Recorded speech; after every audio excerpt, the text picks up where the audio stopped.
En la cuarta emisión de Open Court, en cabina, el presidente de la Comisión Estatal de Derechos Humanos en Sonora, Dr. Luis Fernando Rentería Barragán. Analizaremos a fondo el interés superior de la niñez como sujetos de derechos. Entrevistas, secciones y consejos jurídicos. Se abre la corte. Iniciamos.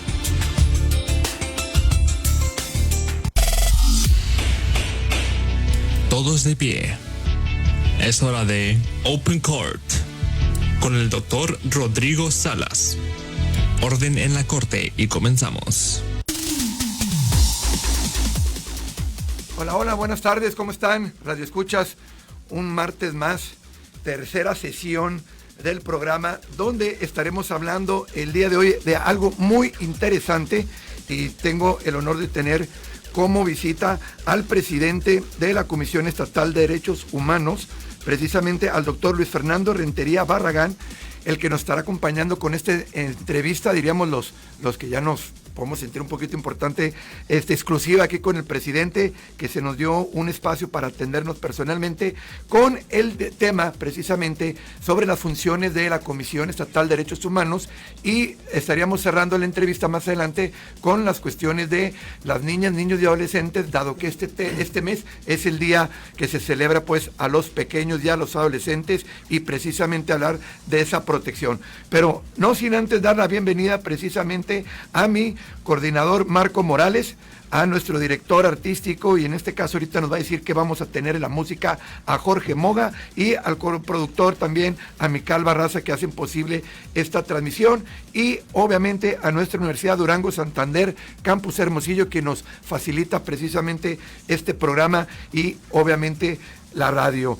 Nos pueden contactar a través de Facebook, ya estamos en vivo, por favor pónganle ahí en Facebook primero es Lobos FM Hermosillo en Facebook, y en radio, que es lo más importante, que nos están escuchando en su radio y que van saliendo de trabajar en la estación 103.5 de FM, y más adelante estaré compartiendo mis redes sociales.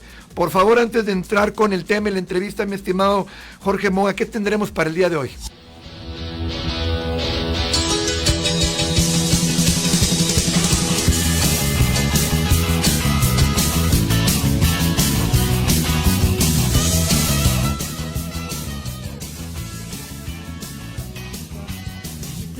Ahí está, ahora sí. Buenas tardes, doctor. Hoy tendremos en la música a los Hombres G, que por cierto vienen a las fiestas del Pitic. Son los que van a abrir, Del 23 al 26 de mayo se llevarán en Hermosillo las fiestas del Pitic, y son los que abrirán el programa. ¿Cómo la ven? Pues excelente. Me sigues consintiendo con rock en tu idioma, que me encanta, mi estimado Jorge. Excelente grupo, efectivamente vimos que van a estar aquí en las fiestas del Pitic, y pues qué mejor que escucharlos para apoyar precisamente a estas fiestas tan importantes aquí en nuestra ciudad. Pues bueno, Radio Escuchas, el WhatsApp 6622-333313 para cualquier pregunta que quieran hacer aquí en cabina, y sin más ni menos pues le voy a dar la cordial bienvenida al presidente de la Comisión Estatal de Derechos Humanos aquí en el estado de Sonora, al doctor Rentería Barragán, a quien le aprecio mucho el que nos acompañe. Doctor, mucho gusto. Gracias por aceptarnos, y pues le voy a hacer el micrófono porque es muy corto el tiempo siempre aquí en radio, pero lo más importante es contar con su precisamente trayectoria y experiencia y lo que nos pueda platicar, que le haré 2 o 3 preguntas más adelante, pero una introducción sobre precisamente esta comisión aquí en el estado. Bienvenido, doctor. Buenas tardes, un gusto estar esta tarde con ustedes. La Constitución, digamos, entrando en tema que aquí se habla mucho de derecho, ¿no? La Constitución tiene desde el inicio, en el artículo primero, una precisión respecto a cuáles son las obligaciones de las autoridades respecto a los derechos humanos. Y la Constitución usa 4 verbos: respetar, promover, proteger y garantizar los derechos. En este primer verbo, el de respetar, pues está este deber genérico, general, de omisión, de no obstaculizar el ejercicio de los derechos, y en el otro extremo está este otro verbo que es el de garantizar, que como usted sabe tiene que ver sobre todo con garantías procesales y más específicamente con la garantía por excelencia de los derechos humanos, que es el amparo. Entonces, en el centro, entre estos 2 verbos, este deber genérico de respetar y este deber ya más fuerte, que es el de garantizar, están estos dos verbos que son promover y proteger los derechos. Y ahí es donde están particularmente las dos grandes obligaciones de una Comisión de Derechos Humanos. Se promueven los derechos humanos para prevenir sus violaciones, para divulgar el ejercicio de los mismos, para tratar de normalizar el ejercicio de los derechos de las personas. Y esto lo hace la Comisión Estatal de Derechos Humanos a través de cursos de capacitación, de firma de convenios institucionales, reuniones con las colectivas. Esta conversación que estamos teniendo es en sí misma una actividad de promoción de los derechos humanos.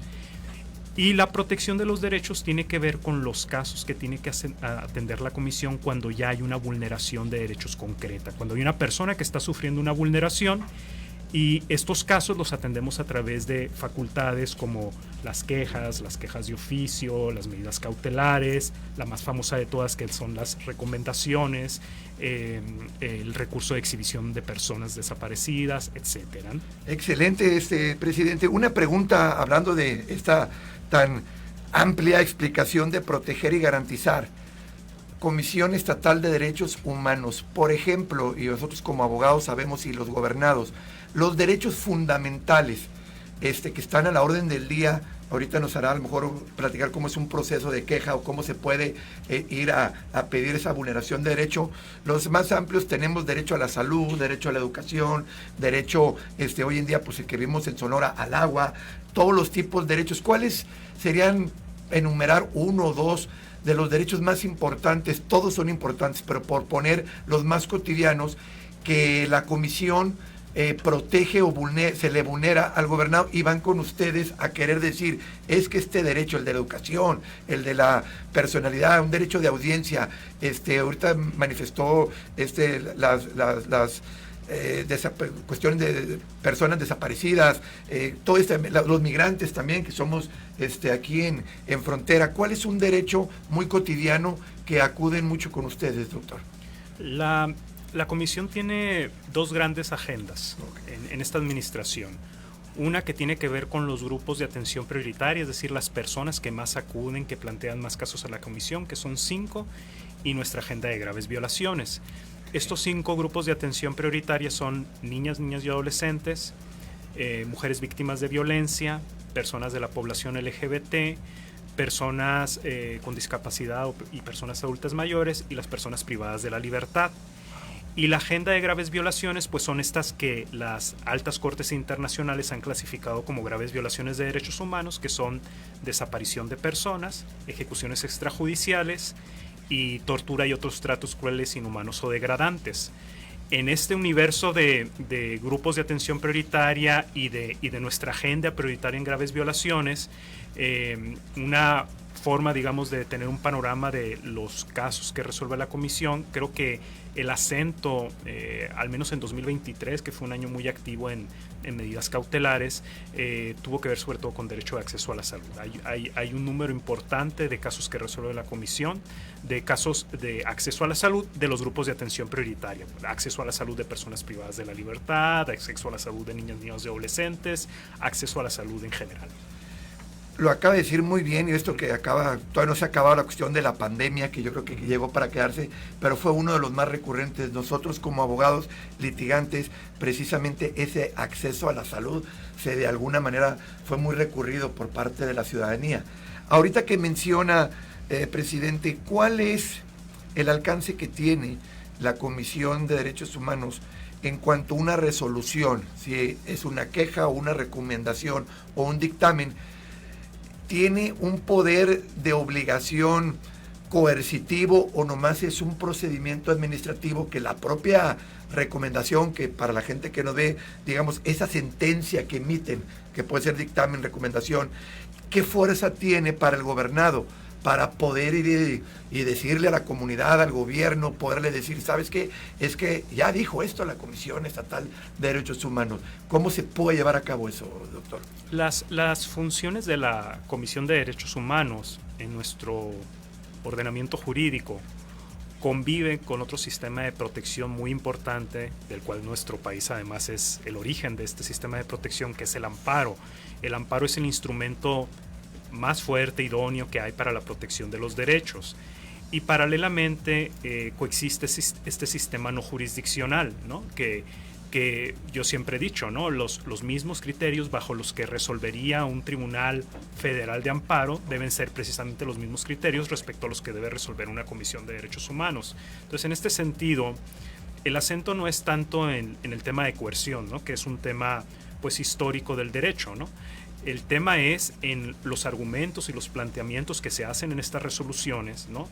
Que vinculan en un momento a la autoridad a darle cumplimiento, porque tanto la suspensión del acto reclamado en amparo, que es la medida cautelar en el amparo, como la medida cautelar de la comisión, si tiene los mismos argumentos, no tendríamos por qué cuestionar la obligatoriedad de esa decisión que está argumentada con base a los parámetros normativos que se tienen que cumplir sí o sí, ¿no? Definitivamente, sí. Yo creo que voy a comprometerme aquí o comprometerlos, presidente, para que una vez al mes en nuestro programa nos acompañe alguien de la comisión o las veces que usted pueda, precisamente por tan amplio que es el tema y sobre todo para que esta figura del amparo, que la podamos un poquito digerir más la ciudadanía y tenga cómo entenderlo, porque estamos hablando de la suspensión, que es esa medida cautelar, que si nos puede ahorita de manera más abundante decir antes del corte, ¿cuál es el primer paso que un gobernado puede acudir a la comisión estatal o dónde pudiera ver, si no es con un abogado, pero de una manera inmediata, saber si está siendo vulnerable de un derecho humano, un ciudadano, una mamá, un joven, y que puedas decir, me conecto, veo a qué le pido, no le voy a hablar a un abogado, sino en las escuelas, o sea, el primer derecho fundamental que pudieran acudir aquí con ustedes? Aquí la respuesta tiene que ser muy directa, siempre. Siempre. Porque el tema, la especialización en derechos humanos creo que se ha trivializado mucho. Hablar de derechos humanos con todos estos parámetros técnicos que hay, o sea, hablar de derechos humanos no solo son toda la doctrina, toda la teoría, todos los tratados, todas las sentencias, toda una serie de conocimientos técnicos concretos, ¿no? Con lo cual no siempre es sencillo decir dónde está el derecho de cada persona. Es un trabajo técnico especializado muy concreto. Y entonces nosotros no le podemos pedir a todas las personas, que además no son abogadas, ¿no?, que diagnostiquen o prediagnostiquen cuando están ante un problema de derechos humanos. Ese es precisamente el trabajo de la comisión. Entonces la respuesta sería, siempre que haya una posibilidad mínima de estar frente a una probable violación de derechos humanos, acudan a la comisión. Ya nuestro trabajo será determinar si eso es materia de una violación de derechos humanos, y si no lo es, eso no significa que la comisión va a desatender el problema. Igual podemos brindar un acompañamiento, una orientación jurídica, una atención ciudadana para que, aun si eso no es un problema de derechos humanos, resolverlo. Increíble, excelente esa información para que todos los radioescuchan que quieran hacer alguna pregunta se puedan comunicar. Creo yo que con eso abarcamos la primera parte, presidente, de lo que es la Comisión Estatal de Derechos Humanos.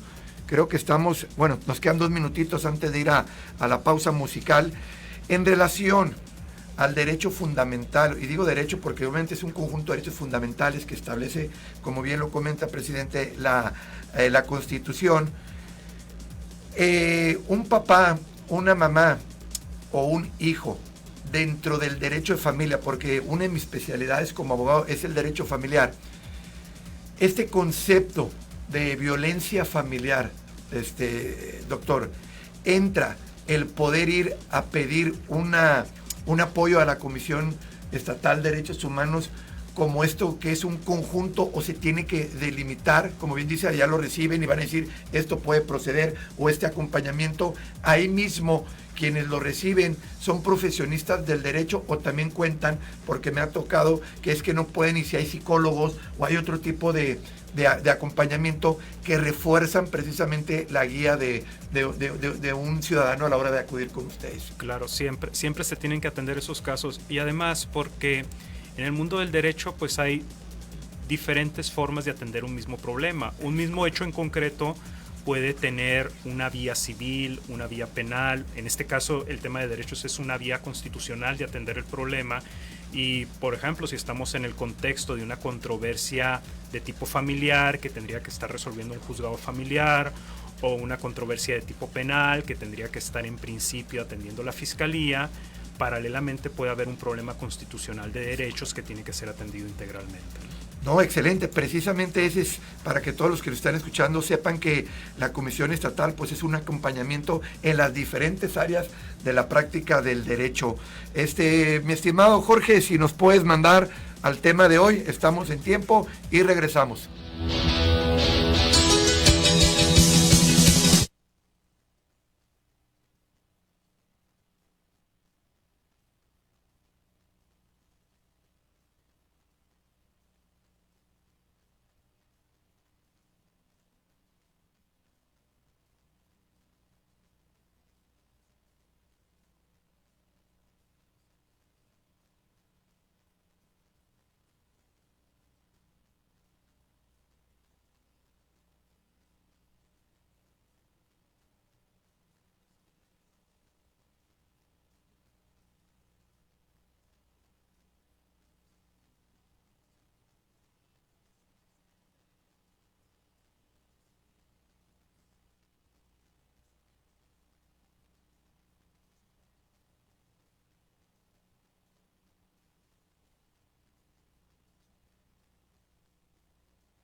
Regresamos a Open Court con el doctor Rodrigo Salas. Se reanuda la sesión. Gracias, mi estimado, con esa melodía excelente. Los hombres G, pues no se lo pierdan ahora aquí en las fiestas del Pitic, ahora en el mes de mayo. Continuamos con nuestro gran invitado, presidente de la Comisión Estatal de Derechos Humanos aquí en el Estado, el doctor Luis Fernando Rentería Barragán, con la siguiente pregunta, comentario que creo yo que es muy importante que podamos entender por parte de, precisamente, pues de su presidente, esta función de las medidas de protección que está impulsando, doctor, la Comisión Estatal a través, y cómo esto de las quejas, las medidas cautelares, lo que son las recomendaciones y dictámenes, estos conceptos, para, si nos alcanza el tiempo, poder cerrar con el protocolo de Estambul de las niñas y adolescentes. Espero haber sido un poquito claro y no haberme saltado un orden, doctor. Por favor, medidas de protección, ¿qué está impulsando actualmente la Comisión? 2023 fue un punto de inflexión muy importante en la historia de la Comisión, porque fue el año más importante en cuanto a la ejecución de las medidas de protección, de los instrumentos de protección de la Comisión. Por ejemplo, quejas de oficio. La queja de oficio es esta posibilidad que tiene la comisión de hacer propio un problema de derechos humanos que conoce a través de los medios de comunicación o de las redes sociales sin que acudan las víctimas. En 2023 la comisión levantó 133 quejas de oficio, 133 problemas que asumió la comisión como propios sin necesidad de que acudiera a las víctimas. Es el número más alto en los 31 años de historia de la comisión. Nunca se habían recabado 133 quejas de oficio que se suman a las 2025 de las personas que fueron a la comisión. Un ejemplo, por ejemplo, de esas 37, nomás para que a lo mejor la ciudadanía pueda entender esa queja de oficio. Una persona desaparecida que se advierte en redes sociales, donde se advierte que ni la Fiscalía ni la Comisión de Búsqueda ha iniciado la investigación en esas horas clave. Excelente, ¿Sí? bien. Un niño o una madre o padre de familia que está exponiendo un caso de violencia escolar que está sufriendo su hijo, etcétera, ¿no? Sí, perfecto, gracias. Luego, otra facultad importantísima, para mí la facultad más importante que tiene la comisión y que no estaba siendo utilizada, la medida cautelar. La medida cautelar es una resolución, ¿no? Es un instrumento que tiene la comisión para atender una muy probable grave violación de derechos humanos, que si no se atiende en ese momento, difícilmente después va a ser posible restablecer los derechos. ¿Por qué? Porque, por ejemplo, la recomendación, que es un instrumento también muy importante, implica una investigación de la comisión, una investigación de las visitadurías, que puede tardar 6, 8 meses. Entonces, una decisión de ese tipo después de 6, 8 meses, claro, puede ser demasiado tarde ya para atender ese derecho. Lo que en amparo se llama suspensión del acto reclamado otra vez, ¿no? Entonces, la comisión tiene una posibilidad de, en ese momento en que está conociendo de un problema de derechos humanos, de emitir una resolución para restablecer esa circunstancia. En 2023 se emitieron 256 medidas cautelares, que es un número muy importante porque si sumamos todas las medidas cautelares que la comisión emitió en 30 años, fueron menos de 140. Eso quiere decir que en un solo año emitimos casi el doble de todas las medidas cautelares que se emitieron en 30 años, y ojo aquí, con 100% de cumplimiento. Y son medidas cautelares que versaron sobre temas muy delicados de violaciones de derechos humanos, otra vez de niños y adolescentes, de mujeres víctimas de violencia, de personas privadas de la libertad y de personas desaparecidas. Hubo 17 medidas cautelares donde el efecto de la medida cautelar es que se encontró a la persona desaparecida, cosa que difícilmente se hubiera logrado a través de una recomendación, ¿no?, que concluye después de 6, 8 meses de investigación. Y esta medida cautelar también opera de oficio, pero es necesario que opere la queja de oficio para emitir una medida cautelar, o directamente, si se presenta esta vulneración de derechos, está ocurriendo de momento a momento, pues espérame, meto la medida cautelar, como lo hacemos en los juzgados familiares a veces, cuando hay tipo de violencia o cuestiones de niñas, niños, metes la providencia cautelar y luego averiguamos, ¿no? Aquí mi pregunta es, ¿la medida cautelar va como consecuencia de la queja de oficio o son dos situaciones diferentes, doctor? En la gran mayoría de las quejas de oficio, como suelen ser problemas graves, por algo se levanta la queja de oficio, la gran mayoría se emitió una medida cautelar que resolvió además el problema, pero fueron 133 quejas de oficio, 256 medidas cautelares. Quiere decir que hubo otras medidas cautelares diferentes a las quejas de oficio, que son las quejas que fueron a presentar las personas que se presentaron a la comisión. Y no obstante este despliegue de quejas de oficio y medidas cautelares, que creo que ha sido lo que poco a poco ha permitido a la comisión recobrar la confianza en las personas. Es correcto. Eso no ha implicado dejar de emitir las recomendaciones, pero ahora las recomendaciones se emiten con un enfoque muy concreto, y es el de las graves violaciones de derechos humanos. Tratamos de resolver todos los problemas que llegan a la comisión a través de medidas cautelares, pero esos casos límite, donde ya no es posible realmente el restablecimiento de los derechos y donde lo que nos queda a las instituciones es visibilizar el problema para garantizar que no vuelvan a repetirse, lo dejamos a las recomendaciones. En 2023 se emitieron 20 recomendaciones sobre desaparición de personas, con las que se protegieron a 109 víctimas, y además se emitió la primera recomendación de la comisión por ejecución extrajudicial. Fue la primera recomendación en la historia sobre ese tema. Y paralelamente a esta atención de la desaparición de personas y de ejecución extrajudicial a través de las recomendaciones, en esta administración se creó la Oficina para el Protocolo de Estambul. El Protocolo de Estambul es un manual muy prestigiado para diagnosticar los casos de tortura y otros tratos crueles, inhumanos o degradantes. En la Comisión Estatal de Derechos Humanos, desde hace aproximadamente 1 año y medio, contamos con una oficina que cuenta con un perito en medicina, una perita en psicología y un perito en derecho, que es un visitador, ¿no?, que trabajan en conjunto para emitir estos dictámenes. Y estos dictámenes son muy relevantes y, otra vez, al igual que las medidas cautelares, es tal vez una facultad de la comisión todavía más importante que la recomendación, porque imaginemos este caso. Hay una persona que está siendo sujeta a un proceso penal acusada de determinado delito.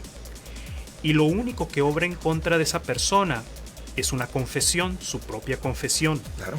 Y esta persona dice que esa confesión fue obtenida bajo tortura, bajo coacción. El medio idóneo para demostrar que esa confesión fue coaccionada es el Protocolo de Estambul. Mira. Y ese es precisamente el servicio que está brindando la comisión y que puede tener como consecuencia la puesta en libertad de esa persona contra lo único que hay es una confesión obtenida bajo tortura. Solo en 2023 la Comisión Estatal de Derechos Humanos, a través de la Oficina para el Protocolo de Estambul, emitió 48 dictámenes en esta materia, que se suma al trabajo en medidas cautelares, recomendaciones, quejas de oficio. No, pues increíble, presidente. Creo que con esto tenemos, pero apenas, no sé, una chispa, ya no digo una luz de todo lo que puede hacer la Comisión Estatal de Derechos Humanos. Nosotros como abogados litigantes recomendamos, precisamente en una situación donde se vulnera un derecho, a que las propias víctimas o gobernados ciudadanos acudan. Pero nosotros, especialistas en el derecho, tenemos que conocer, y yo aquí no había conocido precisamente este Protocolo de Estambul. Conocí el protocolo, más no que ya estaba implementado como una opción para ir precisamente a este tipo de situaciones, como bien pone el caso de ejemplo de una autoincriminación, una confesión que haya sido obtenido por medio de tortura. Doctor, yo sé que pues podemos estar platicando muchísimo, el tiempo no se alcanzaría. Quiero compartir con el auditorio dónde los pudiera encontrar precisamente a la comisión y qué paso tuviera que seguir una persona que sienta, y ahorita lo digo como usted lo dijo, siempre que sienta que tuviera alguna vulneración de derecho humano, contactarlos, por favor, doctor. Las oficinas centrales de la comisión están en el cruce de Solidaridad y Luis Encinas. Es un lugar muy conocido aquí en Hermosillo. Ahí los podemos atender de forma presencial de 8 de la mañana a 8 de la noche. Tenemos un número telefónico donde se atiende 24 horas. Las redes sociales de la comisión están disponibles. La página web de la comisión también ahí está siempre disponible. Y es una atención que, aunque las oficinas abren de 8 de la mañana a 8 de la noche, en realidad estamos pendientes las 24 horas del día, los 7 días de la semana, porque las vulneraciones de derechos pueden ocurrir en cualquier momento. Tenemos, además de esta oficina central en Hermosillo, oficinas regionales en otros 9 lugares, en Nogales, Agua Prieta, San Luis Río Colorado, Guaymas, Ciudad Obregón, y Navojoa y Guatabampo. Presidente, muchísimas gracias, Luis Fernando Rentería Barragán, por tan distinguida compañía para poder hablar de este tema tan importante, y pues comprometerlos a que una vez al mes, escogiendo uno de los martes posibles, nos pueda acompañar. Entiendo su capacidad de agenda, que puede ser imposible a veces, pero con alguno precisamente de sus colaboradores, para ir abundando en cada uno de estos temas en específico y darle la oportunidad a la ciudadanía que haga sus preguntas y pueda compartir esas dudas e inquietudes. Y lo más importante, pues que sepan que la Comisión Nacional, y obviamente en este caso Estatal de Derechos Humanos, están para servir, y es un organismo, una institución que hoy en día, no quiero hablar del pasado, como lo acaba de decir, pues es fundamental, funciona, y tenemos que hacer, tanto como abogado de ciudadanía, que funcione precisamente para la protección de estos derechos. Le agradezco muchísimo su atención. Nos vamos a ver el próximo martes y les dejo para terminar mis redes sociales, Rodrigo H. Salas, me pueden encontrar, y en Open Court, Corte Abierta, en Instagram y en Facebook, para que nos sigan ahí y puedan ver la retransmisión de estos programas. Muchísimas gracias, presidente, muchísimas gracias, a sus órdenes otra vez. Muchas gracias. Y nos vemos el próximo martes. Gracias.